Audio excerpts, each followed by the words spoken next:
ரஷ்யாவில் மருத்துவம் பயில சிறந்த ஒரு அரிய வாய்ப்பு.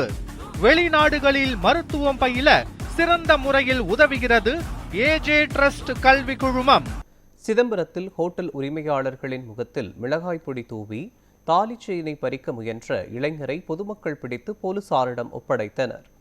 கடலூர் மாவட்டம் சிதம்பரம் வடக்கிரத வீதியில் உள்ள ஹோட்டலில் தோசை பார்சல் கேட்டு வந்த இளைஞர் ஒருவர் கடை மூடும் நேரத்தில் உரிமையாளர்களிடம் பேச்சு கொடுத்து காத்திருந்தார். பின்னர் திடீரென ஹோட்டல் உரிமையாளர் ராஜசுந்தரம் மற்றும் அவரது மனைவி ஜெயந்தி ஆகியோரின் முகத்தில் மிளகாய் பொடி தூவி ஜெயந்தியின் கழுத்தில் இருந்த 2.5 பவுண்ட் தாலி செயினை பறிக்க முயன்றார். அவர்கள் சத்தமிட்டதால் அங்கிருந்த பொதுமக்கள் விரட்டிச் சென்று இளைஞரை மடக்கி பிடித்து தர்ம அடி கொடுத்து போலீசாரிடம் ஒப்படைத்தனர்.